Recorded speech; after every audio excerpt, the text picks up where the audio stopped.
de oído interno y nervio auditivo. Y la hipoacusia conductiva a nivel del oído externo y oído medio. Y hipoacusia mixta es una combinación de ambos mecanismos. Entonces, los tipos de hipoacusias están englobados en esos tres tipos, como muestra la imagen, y mayormente vamos a distinguir algunos casos más característicos, como son el hipoacusia nerviosa, el caso por el envejecimiento, daño por ruido, ototoxicidad por efectos secundarios de algunas drogas, tumores auditivos, sobre todo los del ángulo pontocerebeloso y explosiones, ¿no? Son temas de mecanismos de que la energía llega hasta el oído interno inclusive y puede generar daño de las células ciliadas. A nivel de hipoacusia cognitiva encontramos fluido en el oído medio, oído externo, eh, cuerpos extraños en el conducto auditivo, alergias por disfunción de la trompa de Eustaquio, ruptura de membrana timpánica y según impactado. El mecanismo mixto, y cuando encontramos pues problemas genéticos, porque pueden generar tanto problemas conductivos y neurosensoriales al mismo tiempo por malformaciones craniofaciales y alteración de la ventilación del oído por la trompa de Eustaquio. Está generado pues por problemas de malformaciones craniofaciales, pero también hay problemas genéticos asociados a pérdida auditiva. Infecciones, porque sobre todo las otitis medias crónicas usualmente al inicio pues, suelen ser conductivas, pero van avanzando a medida que pasan los años, puede también generar toxinas que generan daño neurosensorial. Entonces, al final termina siendo una hipoacusia mixta las otitis medias crónicas. Problemas de traumatismos, como lo deben haber revisado en sus clases anteriores, hay pues fracturas de peñasco que pueden ser transversales, pueden ser longitudinales. Entonces, dependiendo del tipo de lesión a nivel del peñasco, pueden generar pues hipoacusia conductiva neurosensorial y a veces también mixta. Para nosotros averiguar qué es lo que siente el paciente, debemos de preguntar algunos síntomas y algunos síntomas y signos pues debemos de investigar en la anamnesis. La duración es importante porque es distinto hablar de un problema agudo de uno crónico, si es que es súbita o gradual, si es que es progresiva, si es que es unilateral o bilateral, si es que hay síntomas acompañados de la hipoacusia como son tinnitus, vértigo, desequilibrio, talgia, otorrea, cefalea. Eso nos puede orientar al tipo de enfermedad. Si hablamos en los antecedentes, pues como patologías previas como otitis previas, enfermedades sistémicas como ACV, diabetes, hipertensión, traumatismo anterior que he tenido, medicamentos de uso habitual, antecedentes de uso de ototóxicos como aminoglicosidos, que vienen a ser en realidad los principales o más frecuentes que podemos hallar, entre ellos pues gentamicina y amikacina, diuréticos, salicilatos y en el caso de cisplatino, en el caso de quimioterapia. Antecedentes familiares, hipoacusia, ocupación, si es que hay pues antecedentes de que se ocupe en una profesión que esté expuesta a ruido, músicos, trabajadores en minas, pues odontólogos, todo lo que tenga disposición a ruido, ¿no? Actividades recreacionales, como explosiones que pueden generarse en ese tipo de actividades, ¿no? Audiometría, ese es el examen principal que nos sirve para diagnosticar el umbral auditivo, ¿no? Y decimos umbral auditivo cuando nos referimos al mínimo ruido audible. Para eso necesitamos evaluar mediante un equipo de audiometría cada vez que el paciente va a levantar su mano o presionar un botón que esté escuchando un ruido, ¿no? Estas son cabinas audiométricas donde podemos ver pues de que es una cabina insonorizada. Dentro de esa cabina el paciente se le va a colocar unos audífonos, pueden ser pues cabinas pequeñas o mucho más grandes para audiometrías donde van a ir acompañados de sus padres. En general, pues estas audiometrías tienen rangos, ¿no? Donde se pueden realizar. En adultos mayores, pues se puede realizar, pero se necesita colaboración, siempre y cuando el paciente esté lúcido y colabore, ¿no? Igual en niños, si es que son muy pequeños, va a haber dificultad de poder evaluarlo, sobre todo a partir de los 5 años, creemos que es una edad apropiada como para que el paciente pueda colaborar con el examen.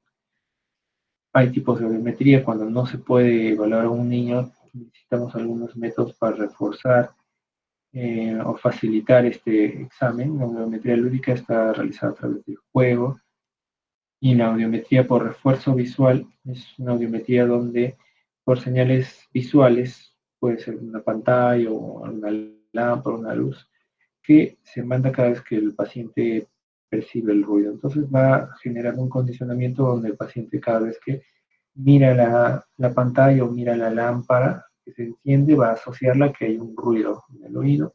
De esa forma, cada vez que le mandemos el ruido, el paciente va, o el niño va a mirar la pantalla, ¿no? Entonces, de esa forma podemos asegurarnos de que el niño está percibiendo o no el ruido. La vía aérea es una forma de evaluar pues, la zona conductiva de la audición, como es pues el oído externo y el oído medio, se va evaluando a través de la vía aérea, ¿no? Y la vía ósea evalúa pues todo lo que percibe netamente el nervio auditivo o el oído interno, ¿no? Se utiliza la vía ósea, un vibrador óseo que se coloca en la punta de mastoides, que va a generar esa vibración y va a ser percibida por el paciente. En la audiometría tenemos pues umbrales que se van a posicionar en estas zonas coloreadas, bien sea celeste, verde, amarilla. Son zonas donde a medida que va descendiendo el umbral auditivo significa que el paciente necesita más ruido para percibir ese sonido. Entonces, hay una zona donde es la zona intermedia, 500, 1000, 2000 y 4000 Hz, que es la zona que se llama área conversacional, que es la zona donde utilizamos los ruidos más frecuentemente, los que percibimos en nuestra vida cotidiana. Entonces, en este audiograma, que es la zona que se representa en esta tabla, hay frecuencias, ¿no? Que son las frecuencias bajas, que pues, podemos ver de 125 Hz, 250, 500, que estas ya son frecuencias intermedias, las de 500, 1000 y 2000, y frecuencias altas de 4000 y 8000. Cuando hacemos nuestra audiometría, vamos a marcar el umbral auditivo, es decir, el mínimo ruido audible en cada frecuencia. La representación se hace siguiendo pues la guía del monigote de Fowler, que es esta imagen donde el color rojo y el círculo se representa a través de esa simbología en el oído derecho. Y el oído izquierdo, el aspa, el conchete para el lado izquierdo y también pues el color azul.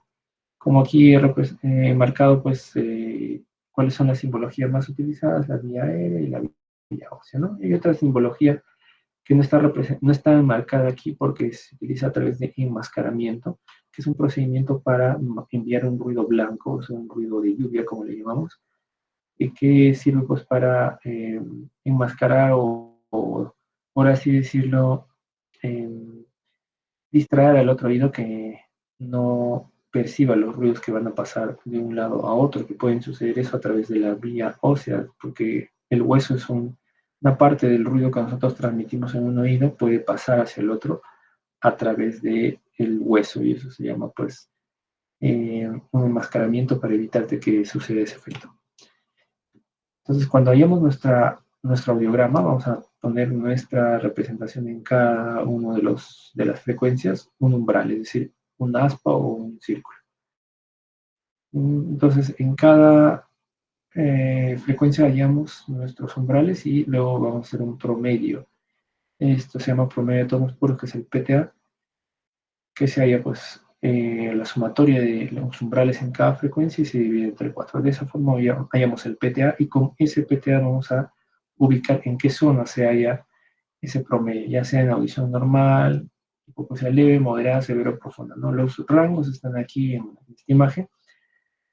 Hasta 20 decibeles es una audición normal, de 20 a 40 es hipoacusia leve, de 40 a 70 hipoacusia moderada y 70 a 90 hipoacusia severa.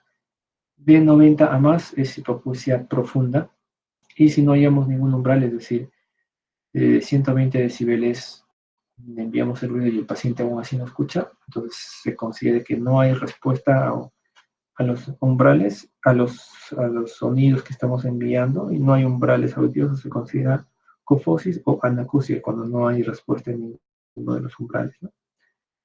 Entonces, recordemos, hallamos el PTA, sumamos cada punto que hemos hallado en la frecuencia 500, 1000, 2000 y 4000, y con ese PTA hacemos un promedio y hallamos en qué zona se halla para determinar el grado de hipoacusia. Para distinguir esa hipoacusia neurosensorial conductiva mixta, vemos cómo es la disposición de la vía aérea y la vía ósea. Recordemos que la audición normal es la que se considera por encima de 20 decibeles. Entonces, todo lo que esté por debajo de 20 decibeles es anormal, ¿no? Entonces, todo lo que está por debajo va a ser considerado hipoacusia. Si nos encontramos frente a una hipoacusia neurosensorial, ambos umbrales, es decir, la vía ósea y la vía aérea, van a estar los dos por debajo de 20 decibeles, pero juntos, es decir, muy juntos la representación de ambas curvas. Eso se llama gap osteoaéreo, ¿no? La separación que hay entre ellos no debe ser más de 15 decibeles, es decir, menor o igual a 15 decibeles esta separación, obviamente vamos a hallar el PTA para la vía ósea y PTA para la vía aérea. Entonces, ese promedio, si lo encontramos en separación de menos de 15 decibeles, menor o igual a 15 decibeles, se considera neurosensorial. Por lo contrario, cuando encontramos una hipoacusia cognitiva, va a haber una separación de estas dos curvas, solo que la vía ósea va a seguir en rangos normales, es decir, por encima de 20 decibeles. Pero la vía aérea va a estar por debajo de eso, ¿no? Entonces se va a considerar una hipoacusia cognitiva, es decir, el medio auditivo que les había dicho que se representa por la vía ósea va a estar en rangos normales, significa que el oído funciona bien, pero hay algo en el transcurso del oído externo del oído medio que está interfiriendo en que pase esa vibración. Eso se considera hipoacusia cognitiva y como dije, ¿no? El gap osteoaéreo suele ser más de 20 decibeles, pero los umbrales óseos son normales, ¿no? Significa que una de las curvas va a salir conservada y la otra disminuida. Y eso nos va a decir que es una hipoacusia cognitiva. Y es una hipoacusia mixta cuando hay una combinación de ambos mecanismos. Cuando la vía aérea está disminuida, la vía ósea también está disminuida, es decir, por debajo de 20 decibeles, pero aún así hay una separación entre los dos de mayor o igual de 20 decibeles. Entonces se llama hipoacusia mixta. También hacemos acumetría, que es la evaluación clínica de diapasones para evaluar la audición. Las pruebas de Rinne y Weber son las más importantes. Hay otras pruebas también, pero no las vamos a mencionar por efectos prácticos. Y lo vamos a ver en las siguientes diapositivas. La prueba de Weber se utiliza con el diapasón en línea media, puede ser en la frente, en el occipucio, y se va a colocar para que vibre. Y si es que el paciente siente que esa vibración lateraliza hacia el oído enfermo, pues se considera una hipoacusia conductiva. Si por lo contrario lateraliza al oído sano, ¿no? Entonces se va a considerar una hipoacusia neurosensorial. Cuando no encontramos ninguna variación en que lateralice, solamente que se encuentre al centro, se llama Weber central, que es lo normal, y también a veces los pacientes sienten en ambos oídos, no sienten más en uno que en otro, sino en ambos oídos, se llama Weber indistinto y se indica que es audición normal.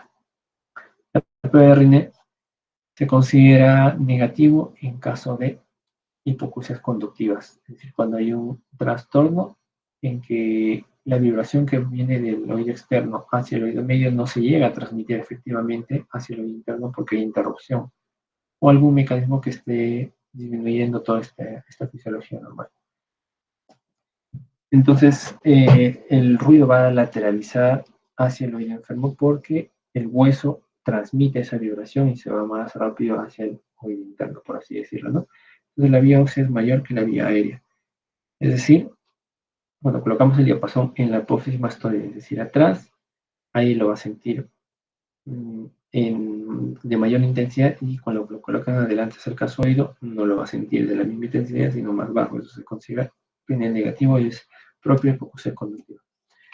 Rinne positivo, cuando al colocar el diapasón cerca al oído, lo siente más fuerte, más intenso que al colocarlo hacia la apófisis mastoidea. Eso significa que es un Rinne positivo y es porque la vía aérea se siente más ruido que colocando aquí atrás. Esto ocurre, el Rinne negativo ocurre tanto en audición normal, el Rinne positivo que no ocurre en audición normal como en hipoacusia neurosensorial. Hay una consideración que debemos tomar en cuenta sobre el Rinne que, pues, como ya les dije, cuando es positivo, es por audición normal o hipoacusia neurosensorial, o si es RNE negativo, es por hipoacusia conductiva del oído que estamos evaluando. Y cuando no encontramos, digamos, una lateralización hacia el oído enfermo, pero por lo contrario, pues el paciente está escuchando muy bajo y a pesar de estimular el oído que normalmente no debería escuchar nada de la vibración, el paciente lo va a sentir como si escuchara, efectivamente, porque está lateralizando el oído sano. Entonces eso se llama RINE falso, RINE negativo, que es un mecanismo de audición cruzada, porque en la audición, en la hipoacusia con neurosensorial profunda no va a percibir para nada ningún ruido en el diapasón, pero sí lo va a sentir en el otro, porque la lateralización de esa vibración. La timpanometría es otro examen, es un examen sencillo para colocar un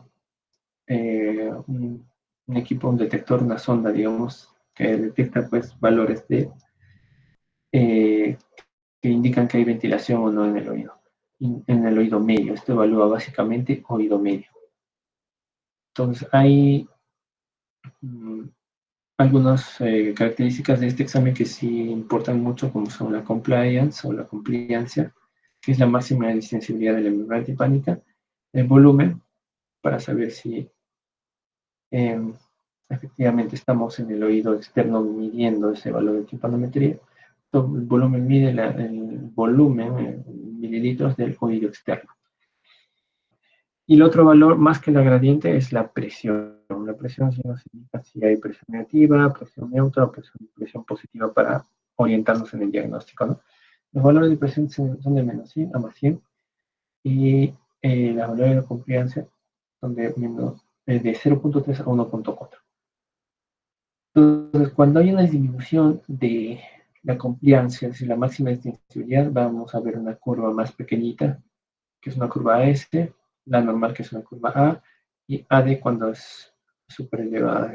Ese pico de compliance no es detectado por el equipo, ¿no? Indica pues, que la membrana timpánica es muy flexible, muy elástica, y eso lo detecta el oído en este examen.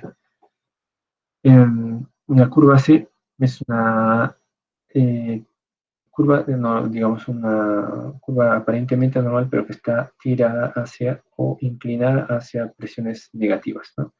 Dijimos que hasta menos 100 es lo normal, pero en estos casos pues la presión está mucho por debajo de eso, ¿no? Más que se puede evaluar con esta curva porque hay disfunción de la trompa Eustaquio, porque hay presión negativa en el oído.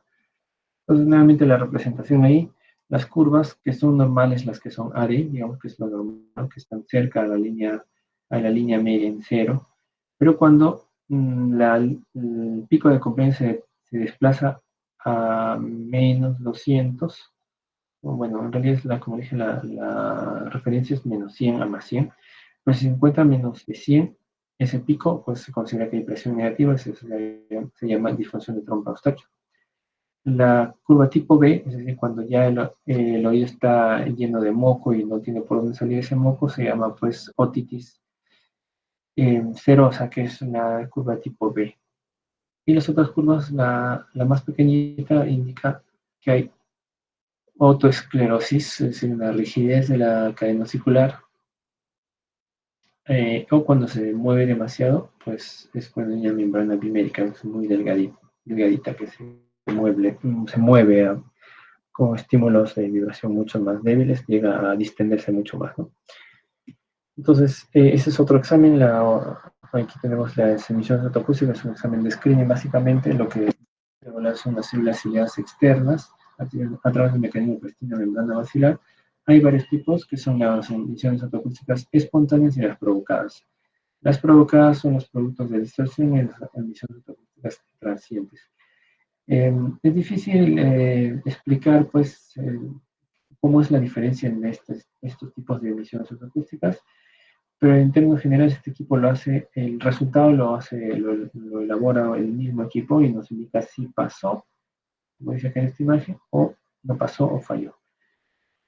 Cuando pasa el examen significa de que sí se ha detectado esa vibración de las células ciliadas externas que están en la cóclea y que esa vibración es generada en el oído interno y transmitida a través de la membrana timpánica y los huesecillos hacia el oído externo.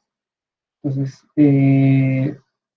cuando hay esta vibración normal, hay una respuesta a las células de las emisiones fotoacústicas, indica pues que las células ideas son sanas, entonces no tendría por qué haber hipoacusia. Pero cuando hay una disminución y no llega a pasar, el examen se considera como no pasó el examen. Y eso nos indica que hay riesgo de hipoacusias cocleares de más de 30 decibeles.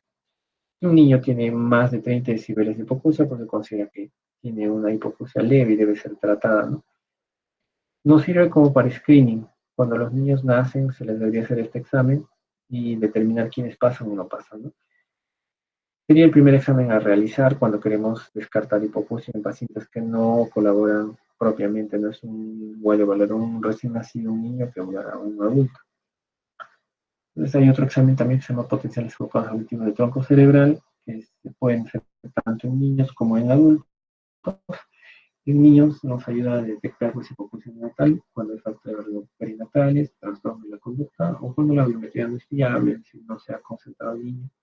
Se puede en realizar pues el examen de potenciales evocados auditivos porque la biometría a veces no sale exacta, ¿no? Y cuando hablamos de adultos nos enfocamos más a otros problemas del sistema nervioso central, como son las neurodegenerativas y debilitantes, la biometría dudosa, igual cuando el paciente tiende a simular de que está sordo cuando no lo está en ese grado, digamos. Nos indica pues de que hay manipulación del examen y puede buscarse algún beneficio de ese informe de audiometría. Entonces, lo más recomendable es hacer potenciales evocados auditivos en pacientes que simulan que tienen algún grado de hipoacusia. Muerte cerebral y tumor del tronco cerebral, por ejemplo, en tumores como el schwannoma vestibular, también hay una alteración, porque pues a través del tronco cerebral eh, están pasando pues eh, los estímulos nerviosos desde el oído hasta la corteza. Entonces, si hay un problema en el tumor en el tronco cerebral, también se va a ver alterado esa transmisión. Aquí tenemos toda la vía auditiva que comienza desde la cóclea y llega hasta la corteza auditiva. En todo ese trayecto hay algunas curvas que se van a distinguir, como son las ondas 1, 2, 3, 4 y 5. De todas estas ondas, que pues cada una representa una zona donde está llegando ese estímulo, como está aquí en la imagen, de todas estas, la que más nos interesaría es la onda 5, ¿no? Que indica que si el paciente escucha o no escucha. Si hay onda 5, entonces se representa como que sí está escuchando en esa evaluación que estamos haciendo, ¿no? Lo siguiente, pues, es determinar cómo son la disposición de estas curvas, de estas ondas 1, 3 y 5. Entonces, para lesiones eh, de transmisión, es decir, de conducción y hipoacusias conductivas, la diferencia entre las ondas normales del otro oído y compararlas contra la disposición de cada pico en todas las frecuencias es distinta porque hay un alargamiento, un desplazamiento de toda onda 1, 3 y 5 por, digamos, más de lo que está considerado como normal. En la aparición de cada onda hay un valor normal en donde deberían de aparecer, ¿no? Pero cuando se retrasan más, se llama aumento de la latencia de cada onda, 1, 3 o 5, y eso genera pues de que toda la onda se retrase, todo el trazado se retrase. Eso se llama hipoacusia conductiva, ¿no? Es una forma indirecta de detectarlo. Cuando hay lesiones neurosensoriales, ya sean cocleares, retrococleares, o lesiones a nivel del tronco cerebral, pues también va a cambiar un poco la disposición. Cuando se trata de una lesión coclear, lo único que va a ocurrir es que va a haber las ondas son normales, pero la onda 5 es la única que está desplazada, por así decirlo, la onda 5. Y cuando hablamos de hipoacusia retrococlear, también la onda 1 y 3 van a estar normales, pero va a estar aumentada la onda 3 y la onda 5. Cuando hablamos de lesiones de séptimo par o lesiones retrococleares, pues eso es lo que vamos a distinguir, ¿no? El retraso de la onda 3 y la onda 5. Hipoacusia neonatal, ya habiendo visto estos exámenes, podemos determinar por qué son importantes los exámenes de tamizaje auditivo universal. Ustedes saben de que, ya que han llevado neonatología, hay exámenes que se deben hacer para tamizaje metabólico, ¿no? Para diagnosticar otras enfermedades que en la normativa peruana sí está considerada la hipoacusia dentro de todas las enfermedades que pueden aparecer al nacimiento. Para detectar esas hipoacusias son importantes los exámenes que hemos hablado, que les he hablado hace un momento, ¿no? Pero ¿por qué es importante diagnosticarlos pronto a los niños que llegan a ser sordos? Porque el 50% de los niños sordos no tienen ningún factor de riesgo. O sea, aparentemente son niños normales que no tienen nada que les haya ocurrido durante el embarazo o el nacimiento que les haga pensar de que pueden llegar a ser sordos, ¿no? El 90% de estos niños sordos nacen de padres normoyentes, sin antecedentes familiares. Entonces también aparentemente casi todos los niños que tienen hipoacusia, que son sordos, sus padres son normales, es decir, no tienen ningún antecedente familiar de hipoacusia. Eso por lo contrario, ¿no? Cualquiera pensaría de que porque sus padres tienen algún grado de sordera, el niño también podría ser. Por lo contrario, ¿no? Como les decía, no hay antecedentes ni factores de riesgo de nacer y llegan a ser sordos. Entonces los programas de tamizaje para detectar estas sorderas son importantes realizarlas en los primeros años de vida, idealmente antes del año, pero como máximo, pues, digamos, hasta los 2 años sería algo aceptable, ¿no? Porque sin tener exámenes de tamizaje, es decir, solamente porque el padre se dio cuenta que no escucha, pues por esa sospecha puede llegar a retrasarse hasta los 4 años, inclusive, estas sorderas, ¿no?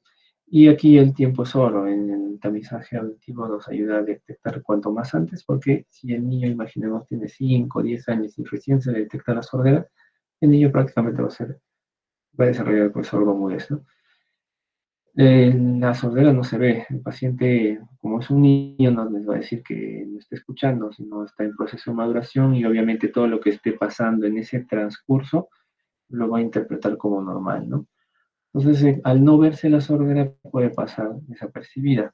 Es importante que los niños desarrollen el lenguaje, pues porque si llegan a escuchar, obviamente van a desarrollar un lenguaje normal, pero si demoran en escuchar o no son detectados a tiempo, la sordera, pues después de los 6 meses de edad, de ahí en adelante ya empieza a regresar, pues digamos, el problema de la hipoacusia puede ser irreversible hasta cierto punto, ¿no? Pero cuando le damos rehabilitación al paciente, al niño desde los 6 meses ya lo detectamos y le estamos dando su rehabilitación, eso va a generar de que el paciente pueda llegar a escuchar normal, muy cercano a lo normal. Entonces, esto es muy importante para que los niños no desarrollen sordomudez. Los audífonos son importantes,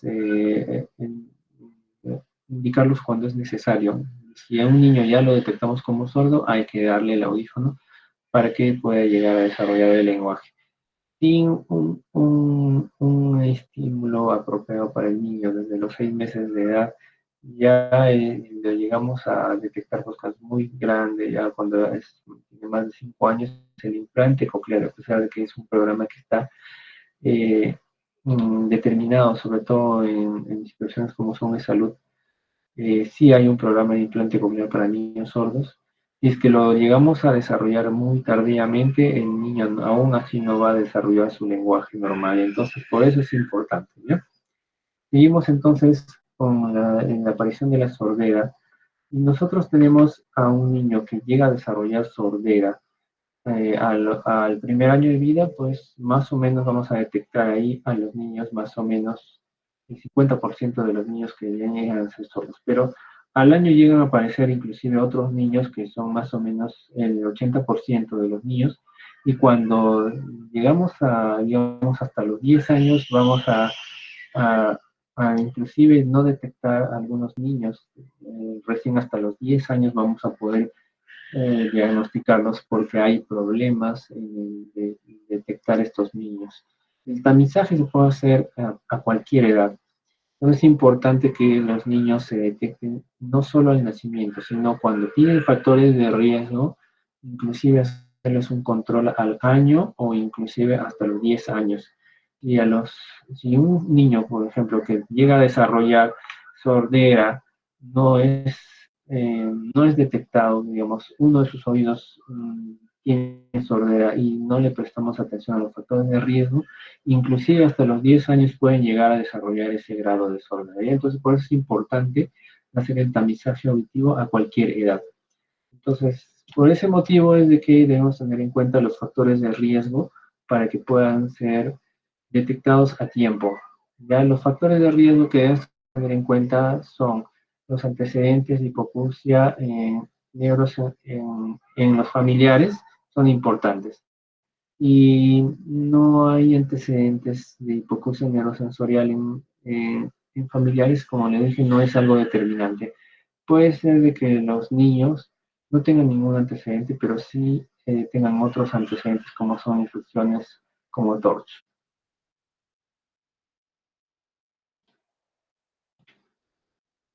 Bien, entonces debemos tener en cuenta factores como TORCH. Esperen un momentito, por favor.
Ok, discúlpame.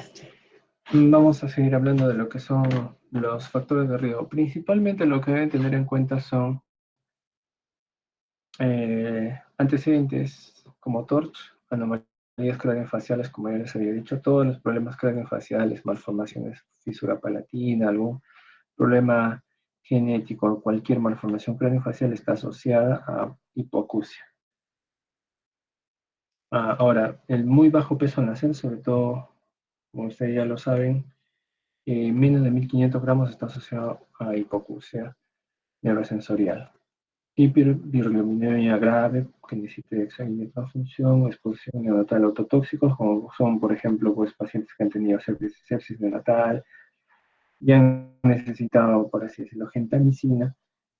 Ese autotóxico puede generar pues, hipoacusia. Meningitis bacteriana está muy asociada a hipoacusia. Asfixia, como ustedes ya lo saben, el Apgar eh, es muy importante, determinante para que el paciente tenga ese factor de riesgo. Ventilación mecánica, al menos unos 5 días que el paciente esté en UCI. Y estigmas relacionados pues, a cualquier síndrome que tenga relación con la hipoacusia.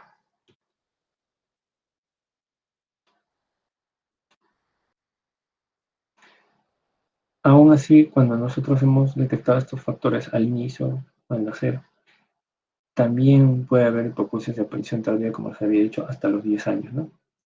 Tenerlo en cuenta hasta los 10 años.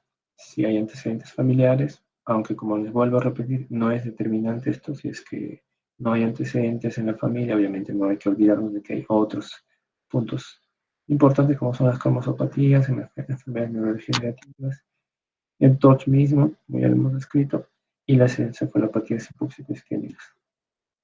Entonces, en resumen, ¿qué es lo que utilizamos para mm, llegar a la sospecha, luego de la sospecha llegar al diagnóstico? Dos exámenes básicamente, emisiones autoacústicas y potenciales evocados. Ninguno debe ser utilizado o como examen único, ¿no? Se tiene que complementar. Si yo solo utilizo emisiones autoacústicas, la sensibilidad del 66% y especificidad del 98%. Pero si utilizo ambos exámenes, emisiones y potenciales, eh, la sensibilidad y la especificidad aumentan, ¿no? Estas siglas de ABR son las siglas en inglés de los potenciales evocados auditivos, ¿ya? En inglés está esto. La sordera coclear es son la mayor parte de las sorderas que podemos detectar, pero como dice pues, su examen de emisiones autoacústicas, y bien les he explicado el tema de que están las lesiones a nivel de las células ciliares externas, este examen solo detecta hipoacusias cocleares. Es decir, si nosotros hacemos solamente emisiones autoacústicas, se nos va a pasar una parte de estos pacientes que tienen sorderas retrococleares, que son más o menos el 10% de los pacientes. Por eso que es importante hacer los dos exámenes de todas formas para complementar y aumentar la sensibilidad y especificidad. Revisemos un caso clínico, por ejemplo, tenemos un paciente de 6 meses, los padres refieren que no oye, no responde a estímulos, no hay antecedentes de hipoacusia, su peso al nacer pues es bajo, pero no es muy bajo, tiene 1300 gramos, a por 910, no hay transmisión neonatal, no ha habido ictericia y el examen neurológico es normal excepto el octavo par.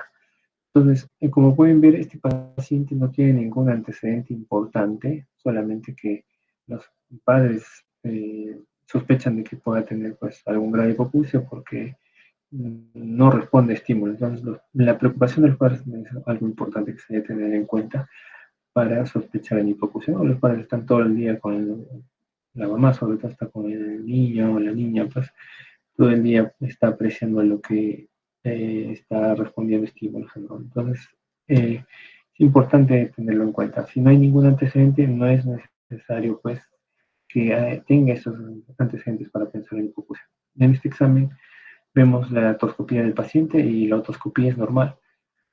La membrana timpánica tiene un brillo característico de este triángulo luminoso, no hay abombamiento, retracción, la transparencia es normal en ambos oídos, no hay ninguna alteración. Entonces, en este tipo de casos, ¿cuál es la actitud más correcta de todas estas claves? Ustedes lo van a poder revisar en las diapositivas que ya se les he pasado. van a poder analizar cada una de ellas, ¿no? Pero les comento, ¿cuál es lo más correcto en estos pacientes, no? Se puede realizar en emisiones otoacústicas y si están alteradas, medir el umbral auditivo con potenciales evocados auditivos de tronco cerebral para que el diagnóstico sea lo más precoz posible, ¿no? Eso es exactamente lo que les había comentado, que se tienen que hacer los dos exámenes, primero emisiones otoacústicas y luego potenciales evocados auditivos para complementarlo. Siempre y cuando sea más precoz, el paciente puede desarrollar el lenguaje normal. En cuanto a las otras claves, la dice, ¿no? Solo emisiones otoacústicas son un método que permite diagnóstico precoz y completo. No es cierto.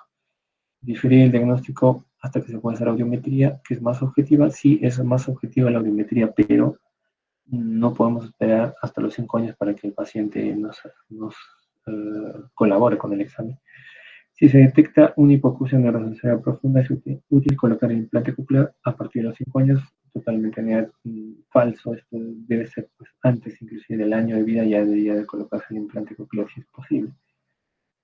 Si se detecta una hipoacusia neurosensorial profunda, se debe usar audífonos a partir de los 5 años, tampoco, ¿no? Bien sea los audífonos o el implante coclear, se debe utilizar lo más precoz posible, ¿no? Y nuevamente les menciono, pues la hipoacusia neurosensorial profunda no va a mejorar con audífonos, ¿no? Solamente está indicado el implante coclear, pero siempre y cuando sea pronto. La presbiacusia es la hipoacusia del adulto mayor. Se produce por envejecimiento celular, exposición a ruidos ototóxicos, casi los mismos mecanismos, solamente que también asociado a otros problemas como son los trastornos cognitivos, emocionales del adulto mayor, porque los adultos mayores tienden a retraerse, inhibirse y aislarse, ¿no? Cuando tienen hipoacusia. Entonces es un problema que también genera depresión a los pacientes. Está asociado a tinnitus porque es un síntoma que pues, no hay una cura para el tinnitus. Ustedes ya lo han visto en sus prácticas, que hay muchos pacientes que llegan a consulta con tinnitus y siempre buscan un tratamiento, pero lamentablemente no hay una cura para esto. Afecta la calidad de vida, autovalencia, los factores de riesgo, como ya los he mencionado, casi son los mismos que ya los he mencionado, pero agregado pues el tabaquismo, hipertensión, diabetes, enfermedades vasculares, inmunológicas.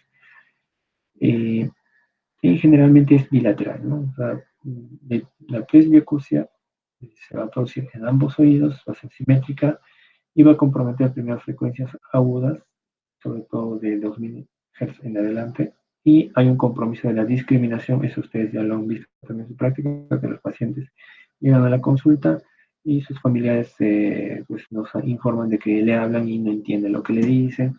Es importante, ¿no? La discriminación y disminución de la discriminación es una característica de las hipoacusias, como es la presbiacusia, ¿no? Esta caída, como pueden ver en esta audiometría, esta caída, sobre todo en frecuencias más agudas, como son estas de acá, es lo característico en presbiacusia. El manejo es preventivo más que todo, evitar factores de riesgo, si hay problemas eh, eh, como son la exposición a ruidos, hay que evitarlo, evitar medicamentos ototóxicos en general, es pues la gentamicina, ¿no? Ustedes, gentamicina y amicacina. La gentamicina es más específica para problemas del equilibrio. Pacientes que se exponen a autotóxicos, la gentamicina genera más problemas del equilibrio y la amicacina más problemas audiológicos, ¿no? Hay que mantener un adecuado control metabólico de enfermedades sistémicas para que esto pueda mantenerse estable. Es decir, paciente que no toma sus antihipertensivos, no toma sus antidiabéticos, eso va a generar pues, que la enfermedad pueda avanzar más rápido, ¿no? La hipoacusia genera eh, mayor daño en pacientes que no llevan un adecuado control. Los audífonos se indican, como ya les he dicho, a partir de 40 decibeles. Y el tratamiento clínico también se puede utilizar en implante coclear con pacientes que tienen hipoacusia cerebral profunda, que no respondan bien a los audífonos o que no les sirven el audífono y los pacientes quieran optar por una cirugía, también se realiza implante coclear, pero si hablamos de nuestra realidad, normalmente no lo realizamos porque no hay un programa de implante coclear dirigido a adultos. Por ser un dispositivo pues muy caro, se realiza así en pacientes en salud, sobre todo en niños, y en MISA también se realiza en algunos hospitales, pero muy reducido la cantidad de pacientes, igual se hace en niños, no hay enfoque en adultos porque casi siempre funcionan mejor los audífonos. La patología de oído externo y el medio interno que vamos a desarrollar es una miscelánea de algunas patologías. Antes de eso, pues tienen que tener en cuenta pues cómo es el tema del audio, de la otoscopía, ¿no? Las partes de la membrana timpánica están descritas en estas imágenes. Podemos distinguir un oído izquierdo y uno derecho de la forma como se representa el triángulo luminoso, ¿no? Este es un triángulo luminoso normal, está bien delimitado. Si bien un triángulo luminoso es prácticamente también un oído normal, pero puede haber alteraciones en otras partes de la membrana timpánica, pues sobre todo las que están representadas por la cadena circular. Aquí podemos ver el umbo, el ombligo, el mango del martillo, eh, y algunas estructuras que por transparencia se pueden diferenciar, ¿no? Como es el yunque, eh, la parte donde se inserta la membrana timpánica es el annulus o lineamiento anular. Y imaginariamente trazamos pues algunos algunas estructuras como son el ligamento malleolar anterior y el ligamento malleolar posterior. De ahí para arriba es la parte flácida y aquí para abajo es la parte tensa. Las lesiones y perforaciones timpánicas usualmente están ubicadas en esta zona de la parte tensa y en la parte flácida hay usualmente procesos de retracción. O sea, por ser una membrana más delgada, hay problemas de retracción y abombamiento. Entonces, este video de acá eh, lo voy a obviar. Debería yo pasarles este video, pero por tema de tiempo no lo voy a pasar, se lo voy a mandar a su delegado porque este mismo video de cómo es la otoscopía lo vamos a revisar en su práctica de simulación. Entonces, lo pueden revisar con detenimiento para su práctica de simulación. De qué estructuras están ahí, qué estructuras deben de revisar, qué es normal, qué es anormal, sobre todo lo que es normal. Eso es lo primero que ustedes deben de hacer, ¿no? Y luego ya que han revisado un oído normal, ya pueden ir revisando oídos con patología. Entonces, al revisar una membrana timpánica, lo primero que van a ver, pues, como les decía, es el triángulo luminoso. El triángulo luminoso está ubicado básicamente en el cuadrante anterior inferior, porque trazamos dos líneas, una que pasa por de forma longitudinal al mango del martillo y otra que es perpendicular a esa línea, ¿no? De esa forma determinamos los cuadrantes anteriores, superior, inferior, posteriores, superior, inferior. Las lesiones usualmente las describimos así en cuadrantes, ¿no? Si hay una perforación, describimos en qué cuadrante está, de qué tamaño es la lesión, en porcentaje. Ahora, la membrana timpánica, como les decía, pues tiene una pars tensa, que es toda esta parte de aquí, y la pars flácida, que es toda la parte de aquí arriba, que solo son los ligamentos alveolares anteriores y posteriores. Podemos ver alteraciones en la transparencia de la membrana timpánica, como es acá una membrana un poco más opaca, que puede verse ya en pacientes más adultos o adultos mayores, y las otras estructuras que siempre pueden estar presentes, pero por la disposición de la transparencia no se pueden realizar exactamente, ¿no? Pero usualmente sí la cadena circular del martillo es lo que siempre vamos a ver, y el triángulo luminoso y el halo. Alteraciones como la minimosclerosis, que son estas placas blanquecinas que le salen a la membrana timpánica, ya sea por envejecimiento o por un tema de infecciones o inflamación anterior, como puede ser otitis, pueden generar como secuela pues la minimosclerosis. La otitis media serosa es una enfermedad bastante importante que ustedes la revisen. Se manifiesta en la otoscopía por niveles hidroaéreos o burbujas en el oído medio. Y su tratamiento es hacer la meningotomía y la colocación de tubo de ventilación, ¿no? Obviamente hay criterios para llegar a hacer este procedimiento. No a todos los pacientes se le va a hacer este tratamiento, sino sobre todo pacientes que tengan hipoacusia, que ya es detectada pues, mediante audiometría, En la timpanometría, en la otitimedia serosa va a salir una curva tipo B, una curva plana, y efectivamente, pues el paciente ya tiene un tiempo de enfermedad más de 6 meses. Entonces, son criterios para pensar en que esta otitimedia serosa necesita este tratamiento de colocación de tubos de ventilación. Las otitis media crónicas se pueden ver en la otoscopía a través de perforaciones centrales, ¿no? Localizadas en el centro, que no lleguen a afectar el annulus o ligamento anular. Todas esas perforaciones se consideran centrales. Ya si llegan a afectar el annulus, el margen, ya se consideran marginales, como se acá en esta imagen. Las perforaciones centrales son las más frecuentes, se presentan en otitis media crónica simple, pero las que son perforaciones marginales tienen el riesgo de desarrollar colesteatoma. Entonces, una otitis media crónica simple con perforación marginal tiene ese riesgo de que haya invasión del epitelio, el epitelio del conducto auditivo, que es piel, pues invade la caja timpánica y eso se llama pues colesteatoma, ¿no? Como lo vamos a ver en las siguientes imágenes. Pero hay alteraciones en la ventilación, es decir, el oído medio, todo lo que está detrás de la membrana timpánica, tiene un sistema de ventilación que está relacionado pues a la disposición de los huesecillos del oído, pero también de la membrana, de la trompa de Eustaquio. Cuando hay una alteración en esa ventilación, la zona que va a retraerse es la pars flácida, como dice la membrana más delgada en esta zona, porque hay solo dos capas, la epitelial y la mucosa, pero a nivel de la pars tensa sí hay tres capas, ¿no?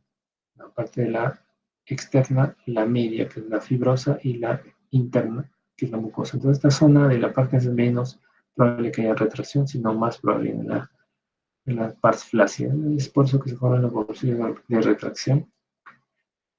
Y cuando hay bolsillos de retracción se pueden formar pues costras en esa zona y pueden haber, esas costras pueden migrar, o ese epitelio que se está formando y puede migrar hacia el oído medio y se forman pues bolsillos de retracción con erosión. Todas esas escamas que llegan a migrar desde el oído externo al oído medio generan pues lesiones osteolíticas o erosivas en el ático o la parte más alta del tímpano, se llama erosión ática. Esto es un signo ya de colesteatoma, cuando ya hay erosión. Y el colesteatoma es más que un tumor epidérmico, un pseudotumor epidérmico que genera pues escamas dentro del oído medio y se puede ver cuando está en estadios avanzados de esta forma. Tenemos colesteatoma mesotimpánico porque se ha desarrollado en la zona del mesotímpano. El tímpano se divide en epitímpano, mesotímpano, y pues las lesiones se pueden localizar en mesotímpano o epitímpano más frecuentemente, ¿no? La parte más alta. Y se ven así escamas, como descamación. También hay retracción de la pars tensa, que esto ya se considera como atelectasia timpánica. Entonces, cuando hay retracción de la pars tensa, pueden haber procesos de erosión también, pero usualmente son limitados pues, a la cadena osicular. En esta imagen, por ejemplo, podemos ver aquí el martillo, ya no hay yunque y recién acá se ve el estribo. Entonces hay una erosión del yunque, ha desaparecido el yunque porque se ha retraído tanto el tiempo, ha generado una erosión. Todavía hay cadena circular, entonces se ve así, ¿no? Retraída, chupada la membrana timpánica. Pero cuando ya no hay cadena circular, está todo relacionado, se llama otitis adhesiva. O sea, ya el tímpano está pegado de forma irreversible a hacia el hueso del oído medio, ¿no? Y hay una erosión completa de la cadena circular. Entonces, esas imágenes de otoscopía son importantes para aplicar en algunos casos clínicos. Lo siguiente que les voy a hablar es el procedimiento de lavado de oídos. Ustedes ya lo han visto en sus clases. El lavado de oídos pues se hace con una jeringa de 20 mililitros, un catéter periférico con agujas de 14 de calibre. Es lo más práctico que ustedes pueden conseguir, pero hay otros métodos con jeringa de metal, de acero, pero no son tan prácticos, no lo van a conseguir. Lo más usual es tener una jeringa de 20 cc y un catéter periférico, lo cual nos va a ayudar a hacer un lavado por mecanismo de arrastre. Va a ingresar el agua tibia y va a arrastrar el tapón de cerumen, que es lo que casi siempre queremos lavar o limpiar, ¿no? Entonces un tapón de cerumen se ve así en la otoscopía y lo que vamos a querer es arrastrar con el agua tibia, ingresando pues con una jeringa, el chorro de agua va arrastrar. Entonces, igual, les muestro un video de cómo se hace el lavado de oídos. Primero tienen que hacer fotoscopía. Apóyense siempre en el trago para lograr una estabilización del otoscopio. Y una vez que ingresan ahí, pues van a ver de que hay una imagen pues, de cerebro impactado, ¿no? Hay una ranura por aquí por donde va a ingresar el agua y va a arrastrar el cerebro. Entonces, sobre todo lo que debemos de pensar son las contraindicaciones. Si ha habido una perforación timpánica o como antecedente en los últimos 12 meses, pues hay que tener cuidado, es mejor no hacer el lavadillo. Si hay otorrea, obviamente hay sospecha de perforación timpánica reciente que no se debe realizar. Infección de oído medio en las últimas semanas, también hay que evitarlo. Y otitis media aguda recurrente, ¿no? Porque hay una debilidad de la membrana timpánica, es un paciente que ha tenido muchas infecciones del oído y han sido pues diagnosticados por un médico como otitis. Entonces ahí hay el riesgo de que al hacer el lavado de oídos por la presión se llega a perforar la membrana timpánica. En esas contraindicaciones tenemos para evitar hacer el lavado de oído. Y como ven acá tenemos agua y una riñonera, una jeringa, esta es de metal, pero ustedes pueden utilizar la jeringa descartable 20 cc y la boca. Y pues le colocan al paciente la jeringa, le apoya su mano, le apoya pues, la riñonera, le pone una toalla y irrigan el agua en el conducto auditivo. Ahí, como pueden ver, está apuntando hacia la pared posterior, que es la forma más segura de hacer el lavado de oídos, porque hay menos riesgo de dañar la membrana timpánica apuntando hacia la pared posterior, ¿no?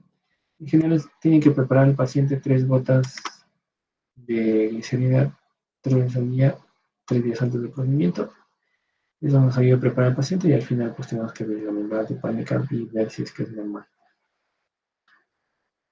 Ponemos el caso clínico de otro paciente para ir repasando otros temas. Una paciente mujer de 42 años que hace una semana presenta hipoacusia brusca del oído derecho, tinnitus persistente, que se ha incrementado, vértigo durante un día de duración hace una semana.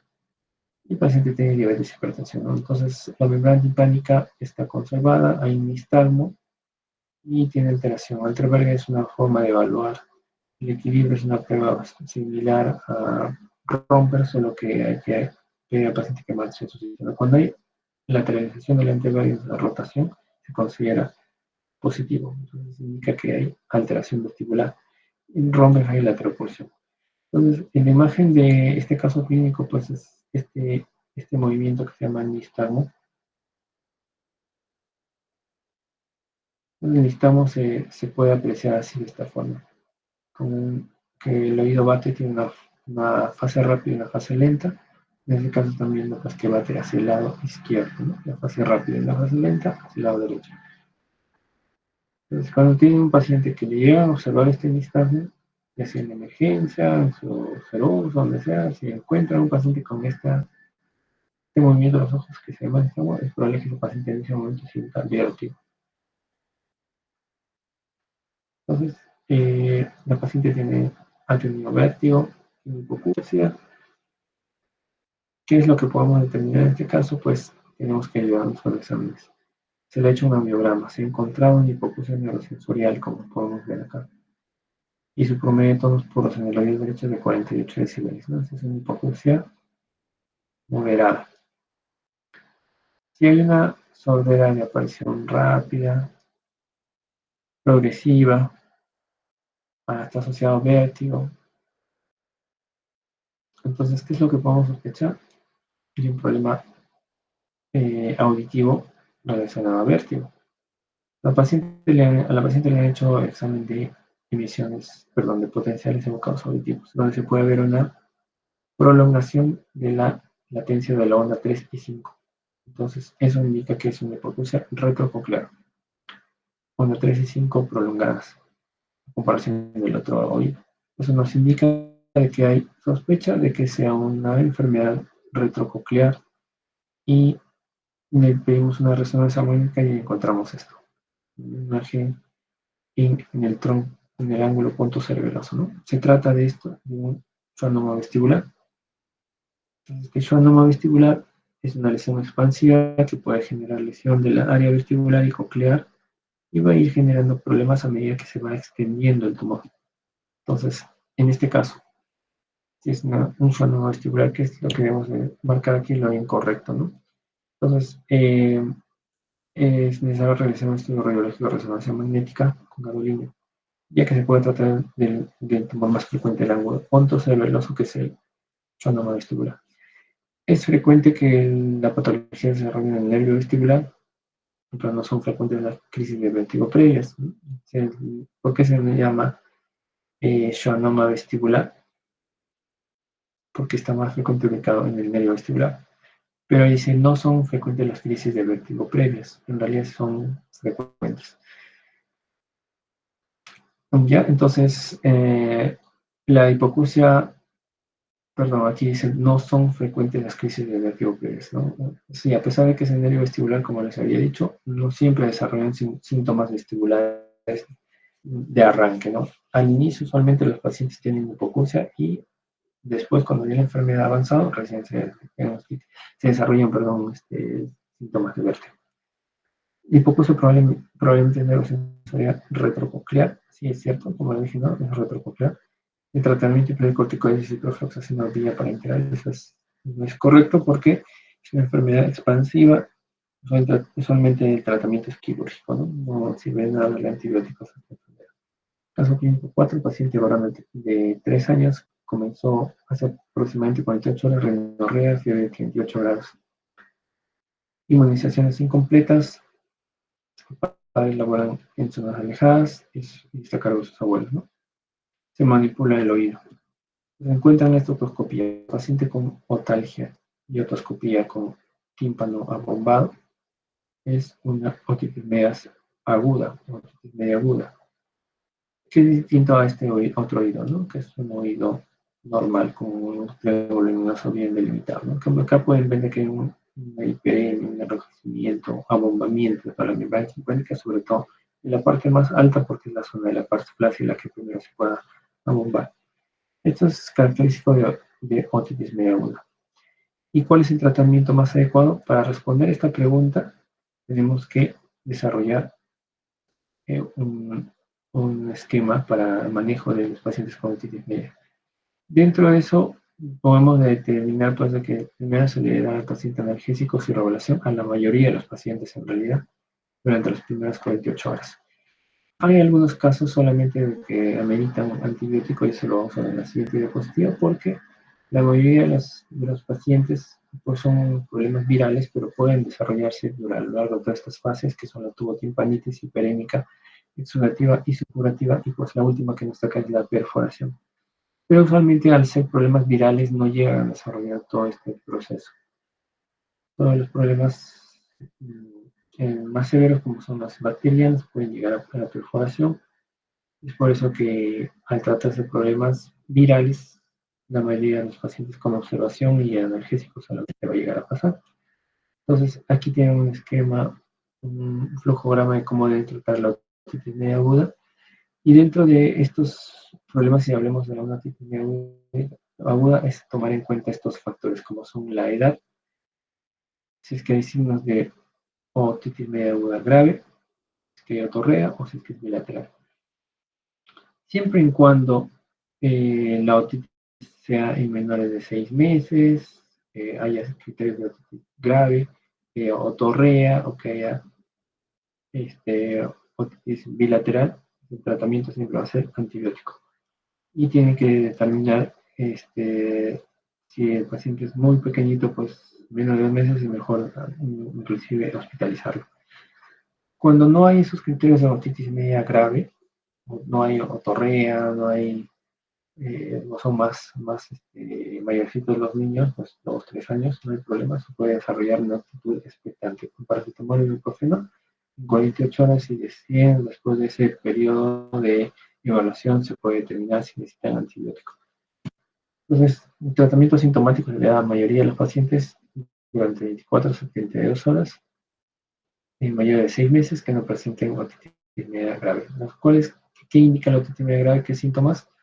Notalgia intensa, fiebre 39 grados, otorrea, otitis bilateral. Eso es criterios para ya dar antibiótico, ¿no?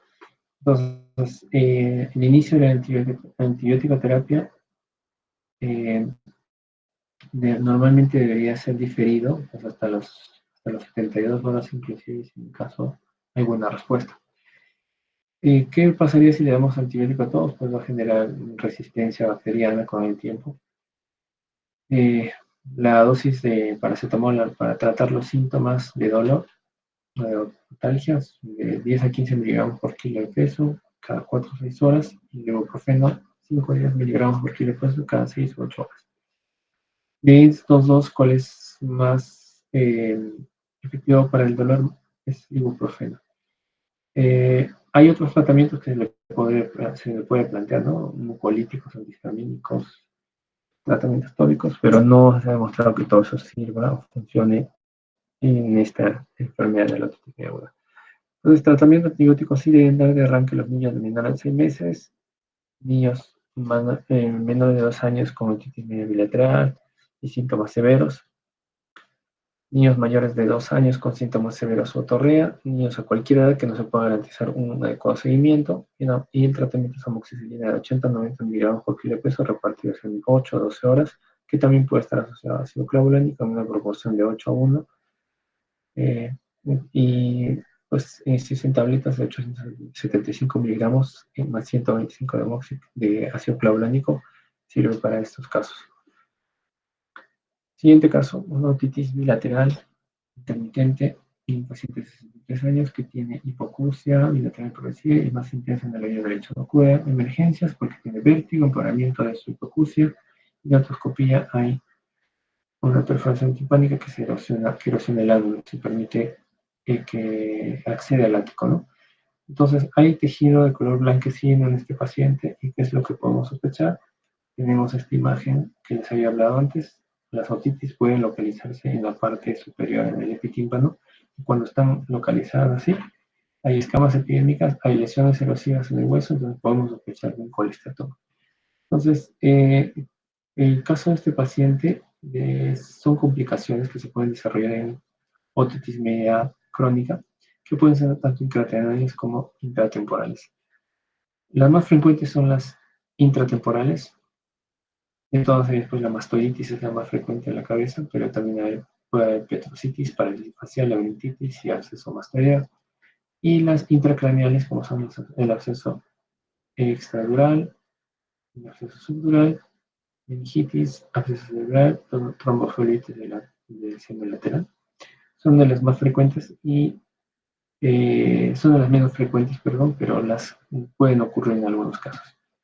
El caso de este paciente es una laberintitis por complicación de una otitis media colestetomatosa, porque aparte de tener signos de colestetoma en la otoscopía, también tiene síntomas vestibulares, como son pues, el vértigo espontáneo y empeoramiento de la hipoacusia. Eso indica pues, una laberintitis como un problema del paciente. El colestatoma nosotros lo retiramos de dos formas, tanto vía endoscópica como es esta imagen, la que pueden ver. Se retira todo ese pseudotumor epidérmico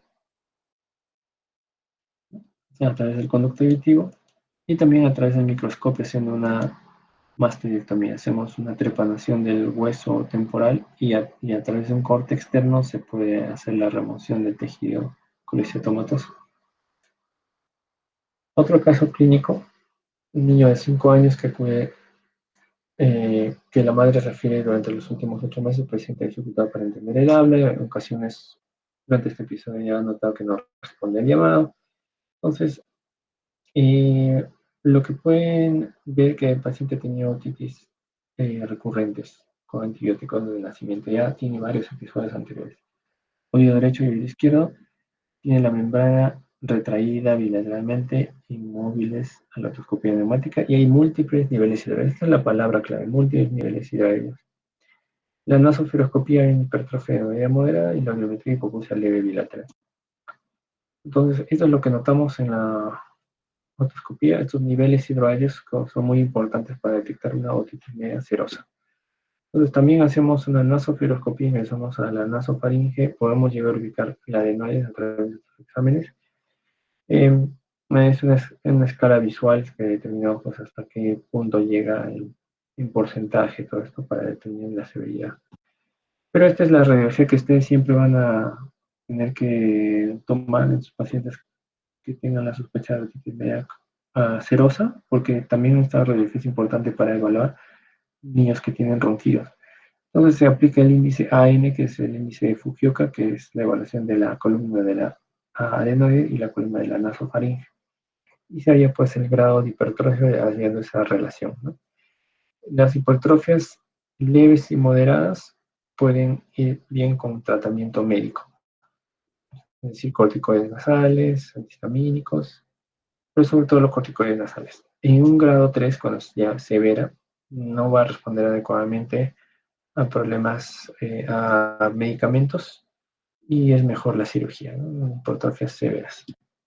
Entonces, la actitud más adecuada para este paciente es la adenoidectomía y colocación de tubos de ventilación. Esto porque según la Academia Americana de Otorrino, a niños que tienen otitis media serosa y tienen más de 4 años de edad, se debería de colocar eh, eh, tubos de ventilación y también hacer adenoidectomía. ¿Ya? Esa sería la clave. Entonces recuerden, niños que tienen otitis media serosa, que son mayores de 4 años, se tiene que hacer, aparte de la colocación de tubo de ventilación, la adenoidectomía. Paciente varón de 30 años, refiere hipoacusia a la exploración, ya pasando a presentar RNA positivo en el oído derecho, RNA negativo en el oído izquierdo y vuelve a lateralizar el oído izquierdo. Esta es la prueba de diapasones, y ya lo he explicado hace rato, ¿no? Entonces, si tienen un RNA positivo en el oído derecho, indica que en ese oído tenemos una hipoacusia, por lo menos conductiva, hasta lo que podemos determinar con el RNA positivo. Si tienen un problema de RNA negativo en el oído izquierdo, RNA negativo en el oído izquierdo, ¿qué cosa indica? Hipoacusia conductiva, ¿no? RNA positivo puede ser normal, como les he dicho, o indicar una hipoacusia neurosensorial. Entonces, ¿de qué forma determinamos cuál es el oído que está dañado con la prueba de Weber? ¿No? Este está lateralizando al oído izquierdo, indica que en el lado izquierdo debe haber una hipoacusia conductiva, y aquí lo hemos confirmado con RNA negativo en el oído izquierdo, ¿no? Entonces tenemos que buscar aquí en la lista una hipoacusia conductiva izquierda. De todas estas claves, ya hemos hecho las pruebas, encontramos a la luxación de cadena vesicular del oído izquierdo como la más probable, porque todas las demás son derechas, ¿no? Patología nasosinusal tumoral. Ustedes ya han revisado esto de las arterias que conforman el plexo aquísala, les recomiendo que lo puedan revisar nuevamente. Y los meatos, que ustedes también lo han revisado en su clase de sinusitis. Entonces, les recomiendo que lo revisen también, cómo es el drenaje, ¿no? Solo para recordarles, en el meato inferior drena el conducto nasolacrimal, en el meato medio drena la mayoría de los senos, que son el frontal, el moides anterior y maxilar. El meato superior drena el etmoides posterior, y en el receso esfenoidal drena esfenoides. Entonces son los drenajes de todos los senos. Ahora, para determinar qué tipo de tumor o cuál es la causa que tenemos de los síntomas de pacientes, pues pensamos en obstrucción nasal. Desde la rinitis alérgica hasta la división septal, hipertrofia cornetes, pólipos, rinosinusitis, hipertrofia de tumores, atresiconas, todos pueden generar problemas obstructivos nasales, ¿no? Para cada uno hay un examen, pero la mayoría de todos los exámenes se detecta con una tomografía de senos paranasales. De los tumores nasosinusales benignos y malignos. Los benignos usualmente son los más frecuentes, pueden ser inflamatorios o no neoplásicos, como los pólipos antroconales, pólipos nasales en contexto de rinosis crónica, quiste de retención, mucosele, fibrosis como el osteoma, displasia osteofibrosa, neurales como el meningioma o schwannoma, vasculares como hemangioma, angiofibroma juvenil, nasofaringio, y granuloma piógeno, y los epiteliales como son el papiloma schneideriano. Este es de los que deben prestar bastante atención, porque los papilomas invertidos son tumores que pueden generar malignización, ¿no? A diferencia de los demás, que usualmente no malignizan, pero este de acá, el papiloma schneideriano, que el de todos ellos el más frecuente es el invertido, este es el más frecuente a tomar en cuenta sobre pacientes que puedan malignizar. ¿Y a qué maligniza el papiloma invertido? Pues a un carcinoma epidermoide, ¿no? Tiene que tenerlo en cuenta. Los tumores malignos, como el carcinoma escamoso, adenocarcinoma, adenoma quístico, estenoblastoma, melanoma, condrosarcoma, osteosarcoma, linfoma tipo B o NK, carcinoma diferencial nasal y la metástasis, que de todas estas, la metástasis de qué órganos hacen metástasis a la nariz, de todos el más frecuente es el de riñón, seguido de pulmón, urogenital y de mama. Entonces, los tumores nasales son más frecuentemente benignos, pero en términos generales, en términos globales, los tumores nasales no son tan frecuentes a comparación de otros tumores de otras partes de la cabeza y del cuello. Si hablamos de uno de ellos, el osteoma puede ser el más frecuente, pero este es un hallazgo prácticamente que se ha determinado en resultados de tomografía, ¿no? Pueden ser asintomáticos. Pero en cuanto a otros tumores malignos, comparándolos contra los benignos, son inclusive más raros. Es un porcentaje muy bajo de los tumores malignos, el 1%, y representan el 3% de toda la malignidad de cabeza y cuello. Más frecuente en hombres mayores de 50 a 60 años con factores de riesgo. Dentro de eso están asociados factores de riesgo relacionados a cáncer, exposición a polvo de madera, y se asocia a la adenocarcinoma, ¿no? Si pensamos en pacientes que se ríen a la madera, pues pensamos en adenocarcinoma. Exposición a agentes ocupacionales como el níquel, está realizando carcinoma escamoso, como hidrocarburos, fibras orgánicas textiles, materiales, minería, agricultura. Otro factor de riesgo es el BPH, porque está relacionado pues, a la transfusión maligna del papel invertido y el virus de Epstein-Barr como factor de riesgo para el linfoma. Entonces, comenzamos con el primero, poliposis nasal, son proliferaciones de la mucosa nasal, o también de lesiones paranasales, de todos ellos el más frecuente es el etmoidal, y son de origen inflamatorio y naturaleza benigna. Está asociada a asma, rinitis, tumores, síndrome de Cartagener, fibrosis quística, etc. Etiología son la disarmonía del sistema neurovegetativo y alteraciones inmunitarias, se ve con frecuencia eosinofilia. Obstrucción nasal o unilateral y bilateral, que es la más frecuente la bilateral. Puede haber endoscopía anterior y endoscopía nasal para el diagnóstico y sobre todo la tomografía sonoprenasal para ubicar las zonas afectadas por los pólipos. Diagnóstico diferencial son los tumores malignos, encefaloceles, meningoceles, papilomas invertidos, angiofilomas. Y si es pequeño un tumor, usualmente hablando de pólipos, el tratamiento son corticoides nasales. Pero la mayor parte, cuando se trata de mayor tamaño, el tratamiento ya es cirugía endoscópica, ¿no? Para sacar los pólipos. Entonces aquí pueden ver una imagen donde hay una inflamación, ocupamiento de los senos paranasales, sobre todo etmoides en la parte alta, donde todavía pueden ver que hay pues, el hueso, ¿no? En las paredes laterales nasales. Distinto a esto que pues, hay erosión, lesiones erosivas que nos pueden hacer pensar en rinosinusitis, pero sobre todo problemas como son pues papiloma invertido. Entonces, los pólipos son así como unas uvas peladas o un tanto gelatinosas a través de las fosas nasales, inclusive atrás en el paladar a veces pueden ir cayendo y irse para atrás. Tratamiento de cirugía endoscópica nasal es retirar los pólipos y darle un tratamiento preventivo que son los corticoides nasales. En el pólipo antroconal, el más frecuente que se lesiona maxilar, que se llama antroconal por ese motivo, usualmente tiene un componente quístico y un componente polipoideo que se tiende hacia la cavidad nasal hasta la coana, se va hacia atrás. El mucocel es una obstrucción del ósteo en el drenaje del seno paranasal y hay una dilatación quística que contiene moco, ¿no? Y más frecuente es el fronto etmoidal, como ven en esta imagen, el desplazamiento de la órbita, un exoftalmos indirecto y puede producirse pues desplazamiento de la órbita, como se ve acá, ¿no? El tratamiento es básicamente cirugía, es decir, abrir esta zona que está contenida y hacer una marsupialización para que se mantenga abierto el drenaje.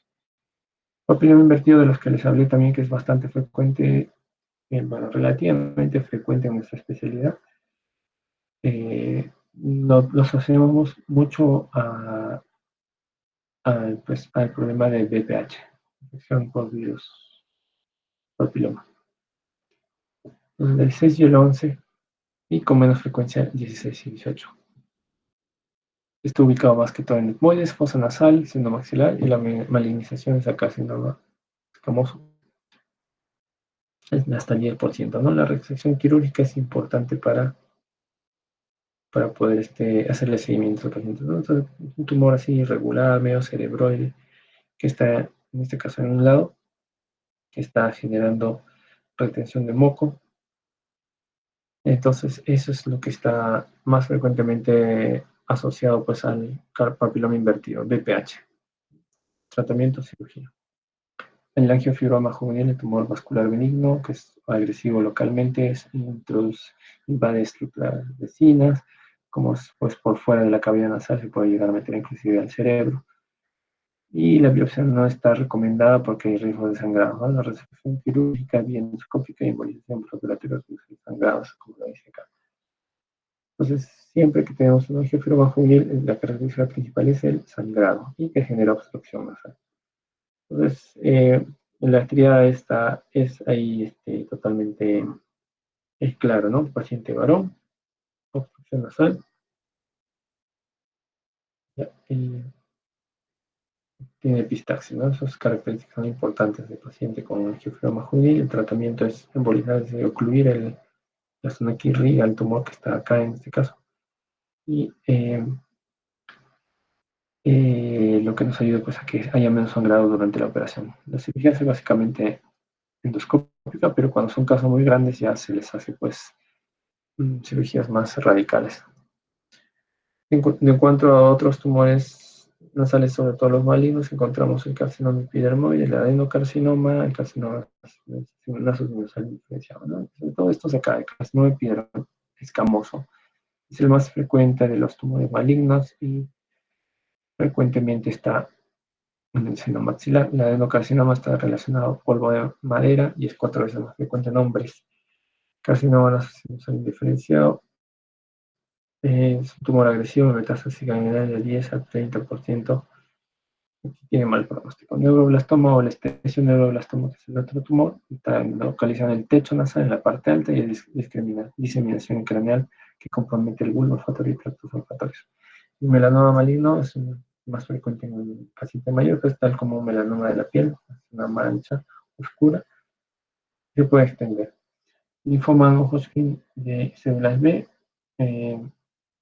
y linfoma NK, donde hay lesiones agresivas destructivas de la línea media, la que conocemos como granuloma letal de la línea media, y se asocia a infección de Epstein-Barr.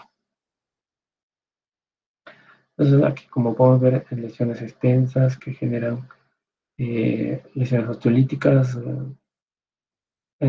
pues erosión de toda la pared lateral nasal. Acá después tenemos el anestesia neuroblastoma porque viene de la fosa olfatoria en la parte más arriba. Aquí tenemos un melanoma, pues, que es característico de la colocación negra de este tipo de tumores, ¿no? El granuloma dental de la línea media, que puede estar localizándose desde el paladar, ¿no? Así como podemos ver estas lesiones tumorales, ¿no? Como linfoma NK. En caso clínico, tenemos un niño de 13 años que acude hace un mes por congestión nasal derecha, hace 2 semanas epistaxis. Entonces, en la rindoscopía anterior es importante que encuentren una masa lobular por la fosa nasal derecha y visión septal a la izquierda. Entonces pueden encontrar en la endoscopía esta imagen, ¿no? Hay alta sospecha que se trate de un angiofibroma juvenil y obviamente está confirmado con las imágenes de tomografía, resonancia, y hay que evitar tomarle biopsia a estos pacientes porque pueden llegar a sangrar. Entonces, ¿cuál es el examen más apropiado de todos estos? Ni la radiografía, ni un examen de sangre, nada. Todo es la tomografía de senos nasales. Entonces, tenemos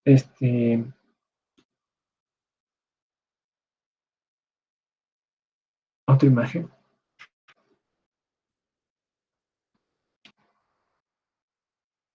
Esta imagen de fosa angiofleoma juvenil en el caso anterior, donde hay ocupación de la pared lateral nasal, la fase de la fosa esfenoidal, del seno esfenoidal, perdón. Entonces está localizado ahí, en el angiofleoma juvenil. Ahora hablamos del último tema de disfonía, lesiones laringeas. La disfonía es una alteración de la voz, que es determinada por el mismo médico, ¿no? Y la ronquera, que lo pueden decir también en algunos términos, es más la calidad de la voz que está representada. eh, la calidad de voz que está representa pues de que hay una alteración en las cuerdas vocales y eso lo puede manifestar el paciente mismo. La disfonía se puede presentar a cualquier edad, no hay una prevalencia entre varones o mujeres, pero de cierta forma es un poquito más alto en pacientes que se dedican a utilizar bastante su voz, sobre todo profesores, locutores. Ellos pueden desarrollar disfonía más fácilmente. Afecta a 1 de cada 13 adultos, eh, pero no todos piden ayuda para un problema de la voz, ¿no? La minoría de los pacientes cuando tienen un problema de la voz recién van al otorrino, pero otros dejan pasarlo porque se trata usualmente de problemas autolimitados. Modelo de cobertura cubierta, cuerpo cubierta, perdón, del pliegue vocal es así como está manifestado o representado en esta imagen. El epitelio en la parte más externa, el, eh, según esto, el músculo tiroaritenoideo, que es esta parte de acá, el ligamento vocal, el espacio de Reinke, que es esta gelatina que está por debajo de la mucosa de las cuerdas vocales. Entonces, y este mecanismo de formarse las ondas puede generarse por una alteración en, en toda la estructura del cuerpo de cobertura. Entonces, esquemáticamente lo que ven aquí es que las cuerdas vocales están cerradas y cuando uno quiere producir la voz, expulsa el aire y genera una vibración en la resonancia magnética. Entonces, en caso de este modelo de cuerpo cubierto, es un poco difícil ver cómo se hace este movimiento. Se va a distinguir mejor en una prueba de videoastroscopía que le voy a mostrar ahora. Ya, entonces, en la guía práctica clínica de otorrino también nos habla de pacientes con disfonía. Y es obviamente importante que se les haga la laringoscopía a pacientes que tienen problemas por más de 4 semanas. Bien, si hablamos de imágenes, tomografía o resonancia, cualquiera de estos dos no es tan importante como la misma laringoscopía. La terapia antimicrobiana se puede tratar antibióticos para tratar disfonía, pero no es usual que eso mejore sus síntomas, así que por eso se recomienda no usar antibióticos. Y la última declaración que es importante es de que los pacientes deben informar sobre las medidas de control y prevención para que mejore ese tema de sus problemas de las cuerdas vocales. Se puede hacer la evaluación mediante un laringoscopio rígido o un flexible, como son estas imágenes, y hay medidas preventivas que nos ayudan a que el paciente reduzca su daño en las cuerdas vocales, sobre todo pues de hidratarse muy bien. Eh, si en caso hay problemas con la voz, utilizar amplificador, megáfonos, sobre todo docentes pueden hacer eso. Y descansar, evitar la fatiga de la voz, utilizar humidificadores. Eso es de las principales recomendaciones que también lo pueden leer ahí. Si hablamos de parálisis de cuerda vocal después de un proceso viral, puede ser de que la cuerda vocal deje de moverse adecuadamente como la otra, ¿no? Y eso podemos distinguir en estas ubicaciones que la lateral o la abducción es la más apropiada, la 4 es la abducción intermedia y paramedial. De todo esto es importante eh, saber en qué posición está la cuerda vocal para verificar si va a funcionar algún tipo de terapia o en todo caso cirugía para el caso de parálisis de cuerdas vocales. Las disfonías se pueden distinguir en orgánicas no funcionales. Nos vamos a enfocar a lo que son orgánicas, es decir, a lesiones propiamente de las cuerdas vocales, que pueden ser congénitas como los quistes epidermoides o la membrana glótica, y los adquiridos, que son los más frecuentes, nódulos, pólipos, edema, granuloma, hematoma, parálisis de cuerda bucal, laringitis y papilomatosis de laringe. De todos estos debemos recordar la inervación de la laringe está determinada por el décimo par, inervación motora, todo el nervio laringio superior y el nervio laringio inferior o recurrente. Entonces, de toda la parte de la laringe, ¿cuál es el nervio laringio que solo está,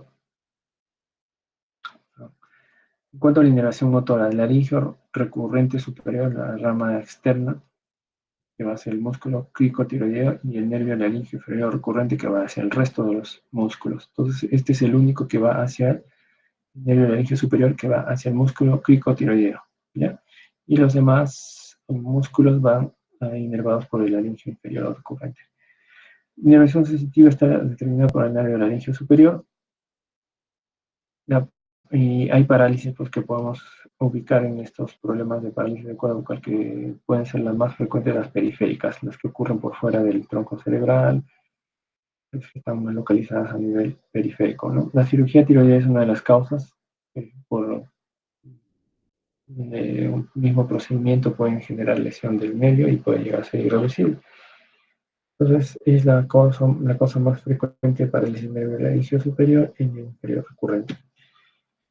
El diagnóstico, ¿cómo se hace? Pues obviamente van a escuchar al paciente con disfonía, puede tener atragantamiento o disnea.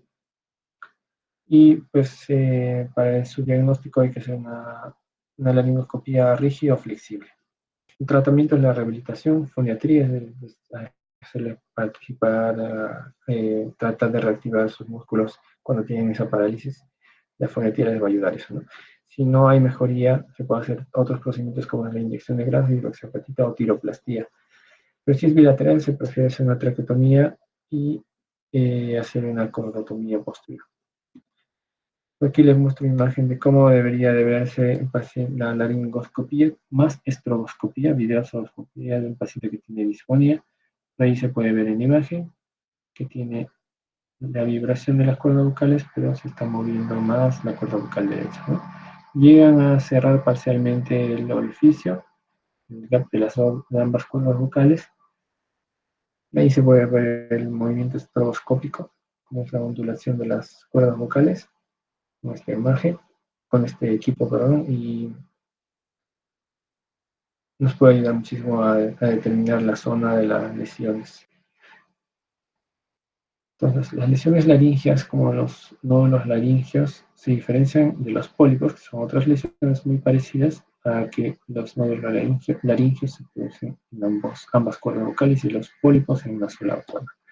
Entonces, esta es una de las diapositivas que deben reconocer cómo diferenciar cuáles son nódulos y cuáles son pólipos. Los nódulos, nuevamente, engrosamiento bilateral simétrico de ambas cuerdas vocales a nivel de los nódulos, y el abuso vocal es el factor principal, ¿no?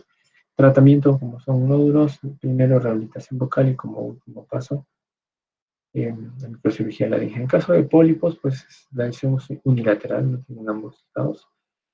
Y el abuso vocal, esfuerzo vocal, irritantes también pueden generar pues, los pólipos. Por el tratamiento solamente es microcirugía laringe, ¿no? Pero la diferencia principal es que este es unilateral y este es bilateral. El edema de Reinke, que es un edema, pues como ya les había explicado, que es en el espacio de Reinke, está relacionado más a fumadores, el quiste epidémico, que también se puede ver aquí. El edema de Reinke es una lesión bilateral, está relacionado a tabaco sobre todo, el abuso vocal, no es una lesión premaligna, pero el tratamiento es más que todo evitar la exposición al cigarro y puede ir en algunos casos a microcirugía laringea.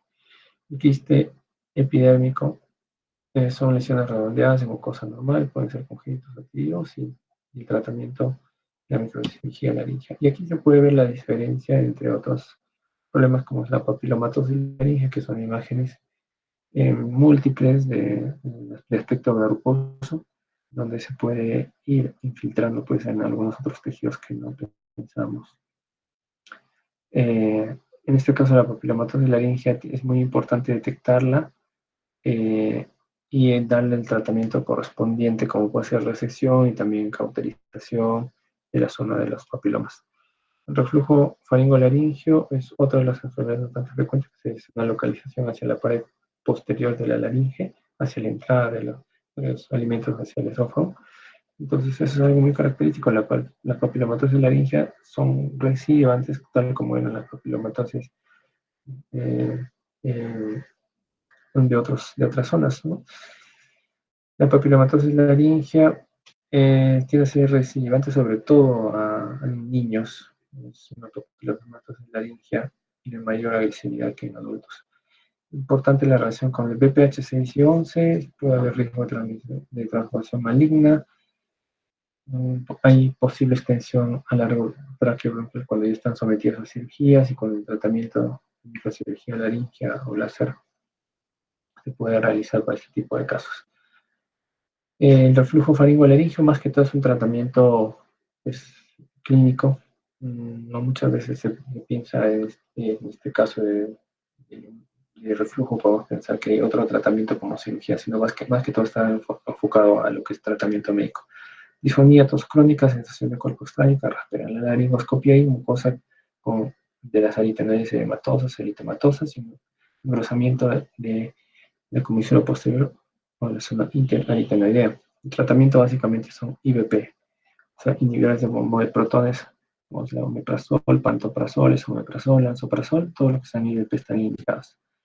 Y para terminar esta última diapositiva donde vemos pues, el índice de síntomas de reflujo y el índice de diagnóstico de reflujo. Muy importante saber esto porque un gran porcentaje de nuestros pacientes tienen esto que se llama laringitis por reflujo y es muy importante hacerle su tabla de forma mental para hallar cuántos criterios cumple para llegar a los 13 puntos cuando se trata de sus síntomas y más de 7 puntos cuando es una escala que se puede ir revisando las imágenes. Eh, entonces, la disfonía, la carraspera, exceso de moco, goteo retronasal, dificultad para deglutir o disfagia, es que hay tos después de comer, dificultad respiratoria, sensación de cuerpo extraño, todo lo que esté mencionado acá son criterios y cada uno sería un puntaje de 0 al 5 y se debe hallar el puntaje, pues que si sobrepasa los 13, el 13 de puntaje ya es una evaluación eh, que es suficiente para pensar en un paciente con reflujo. Y el último, esta tabla, pues que tiene estas consideraciones para el índice de hallazgos de reflujo, que es pues realizado por el mismo otorrino, que se puede saber pues qué grado de lesiones tiene. Si es que hay CO sulcos, que es el edema infraglótico, la obliteración ventricular, hiperemia o eritema, edema de cuerdas bucales, edema laríngeo difuso, granuloma o moco espeso endolaríngeo. Se debe colocar un puntaje tal como está explicado acá y se debe hallar pues si es que pertenece estos criterios a un problema de un reflujo faringolaríngeo, ¿no? Para terminar, esta imagen nos enseña pues, cómo se hacen estas cirugías de microcirugía laringea cuando se necesita. En este caso estamos haciendo una laringoscopía de suspensión y colocar pues, unas pinzas a través de ese laringoscopio para llegar a sacar algún tumor. En realidad esta es una medialización. Pero se pueden sacar tumores y todo lo que sea a través de este equipo de laringoscopia de suspensión. En este caso se le está haciendo un tratamiento a un paciente que tuvo parálisis de cuerda vocal y se le está inyectando grasas según medialización. Es una de las opciones que tenemos para el tema de parálisis de cuerda vocal y para el tema eh, que nos va a servir mucho para tomar decisiones en la cirugía. Ok, entonces hemos terminado. No sé si tienen alguna pregunta. Lo que les recomiendo es repasar las preguntas algunas que se les ha planteado aquí en esta clase, porque les sirve para que se orienten cómo podrían venir el siguiente examen que les toca.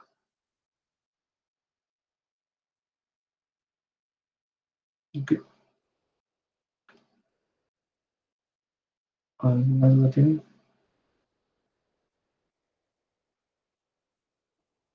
Bueno, chicos, entonces hemos terminado la clase. La próxima semana tienen simulación.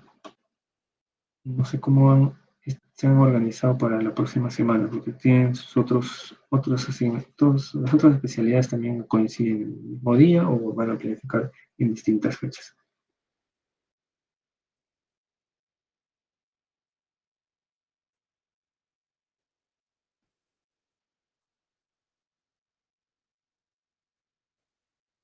Ana María está por ahí.